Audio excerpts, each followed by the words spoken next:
नमस्ते आप सबको, कैसे हैं आप।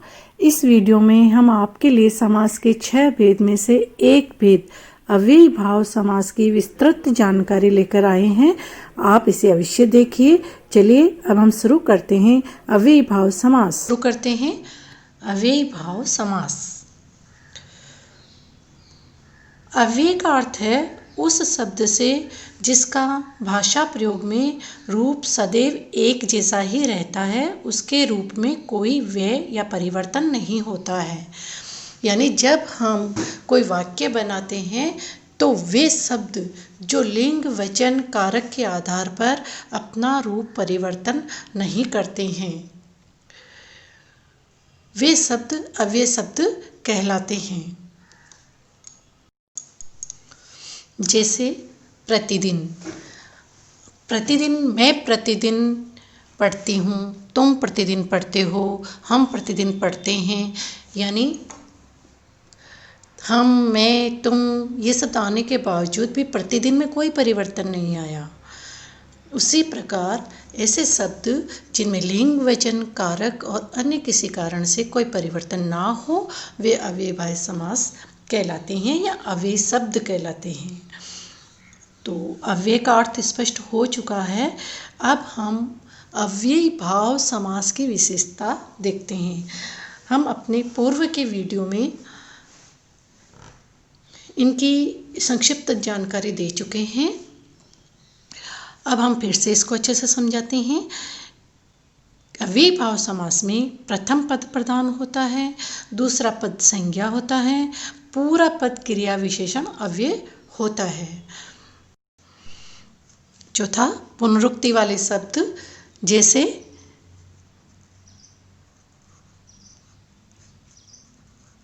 घर घर, एकाएक या एक एक। जो इनकी विशेषता है, इनका जो प्रथम पद है वो आ, यथा, नी, नी, ला, बे, प्रति, अभी आदि शब्दों से इनका प्रारंभ होता है। चलिए हम इनका एक एक उदाहरण देखते हैं। जैसे आ का अर्थ होता है यहाँ पर पर्यंत, आजीवन।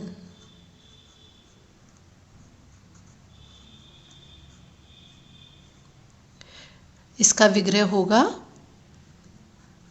जीवन पर्यंत। इसके अलावा आजन्म यानी जन्म पर्यंत। यथा, इसका अर्थ होगा यहाँ पर अनुसार। जैसे यथा विधि, यथा शक्ति, यथा अनुराग, इनका विग्रह हो जाएगा। इसे हम अनुसार शब्द के साथ विग्रह करेंगे।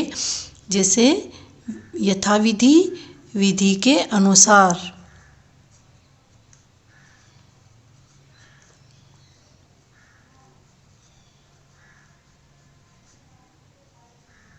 अगला है नी, यानी छोटी नी, बड़ी नी। छोटी नी का उदाहरण ले लेते हैं।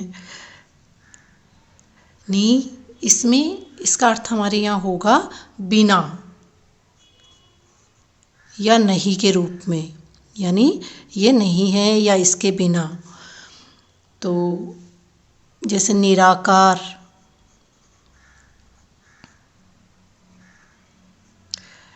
इसका विग्रह होगा बिना आकार का।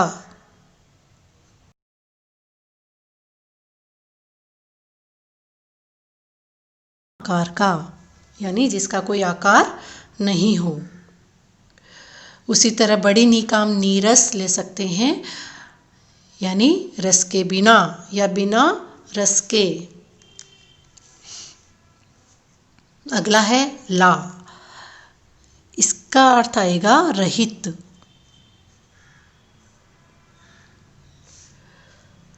लाजवाब, ला जवाब, यानी जिसका कोई जवाब नहीं है या जवाब से रहित।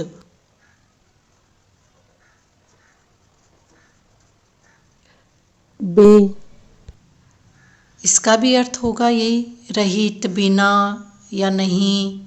इसका उदाहरण है बेनाम, यानी नाम से रहित।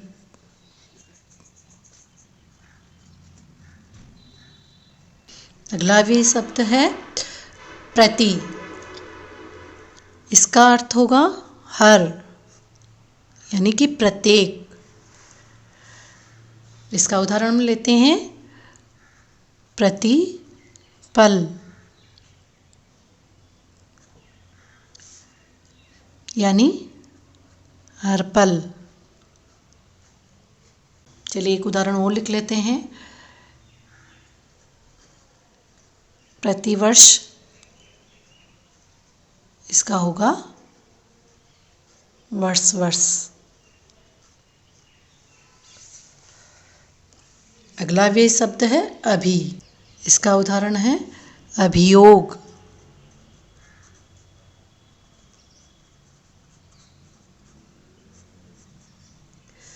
योग के योग।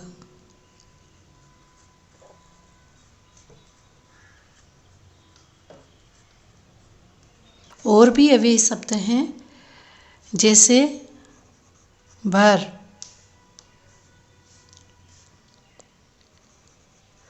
भरसक,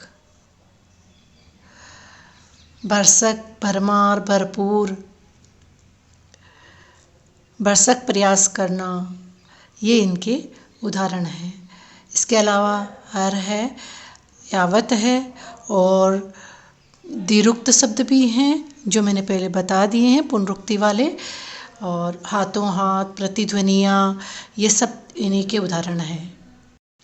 हाँ, कुछ अपवाद इसमें हैं, जैसे कभी कभी दोनों ही पद प्रधान न हो, दोनों ही पद अव्यय न हो, फिर भी अव्ययी भाव समास बन जाता है। जैसे हाथों हाथ, मैंने भी बताया था, हाथों हाथ, दोनों ही पद प्रधान नहीं हैं, दोनों ही पद अव्यय नहीं हैं, फिर भी अव्ययी भाव समास है। इसके अलावा प्रतिध्वनियाँ शब्द। और दूसरा इसका अपवाद है संस्कृत के अव्यय शब्द जिन्हें उपसर्गों में शामिल किया गया है, इसमें ही आते हैं। समझ गए होंगे आप। संस्कृत के जो उपसर्ग हैं वो, उनसे बने शब्द भी अव्ययी भाव समास में आते हैं। अब हम अव्ययी भाव समास की परिभाषा समझ चुके हैं, इसकी विशेषताएं समझ चुके हैं, इसके उदाहरण हम देख चुके हैं। अब हम इनके उपभेद पढ़ेंगे। इनके भी उपभेद हैं, चलिए हम उनका अध्ययन करते हैं। संस्कृत के अनुसार अव्ययी भाव समास के दो उपभेद हैं। पहला, जिसमें पहला पद अव्यय है, और दूसरा जिसमें पहला पद नाम पद है, यानी कि संज्ञा है। पहला पद अव्यय है, जैसे कि आ जानु बाहु, आ जानु बाहु, जानु यानी घुटने से बाहु तक, अनुदेश यानी निर्देश के अनुसार। इनमें पहला पद क्या है? अव्यय है, अनु और आ। दूसरा है पहला पद नाम पद हो, यानी पहला पद अव्यय या उपसर्ग न होकर संज्ञा या विशेषण शब्द होते हैं, पर इनका रूप स्थिर हो जाता है। समझ नहीं पाए होंगे आप, फिर से बताती हूँ। हमने अव्ययी भाव समास में पढ़ा है कि पहला पद अव्यय होता है, लेकिन कई बार हिंदी साहित्य में कुछ ऐसे शब्द होते हैं जो अपने आप में रूढ़ हो चुके हैं, और जो रूढ़ हो चुके हैं वो अपना एक रूप निश्चित या स्थिर कर लेते हैं। जैसे अंतर्व्यथा,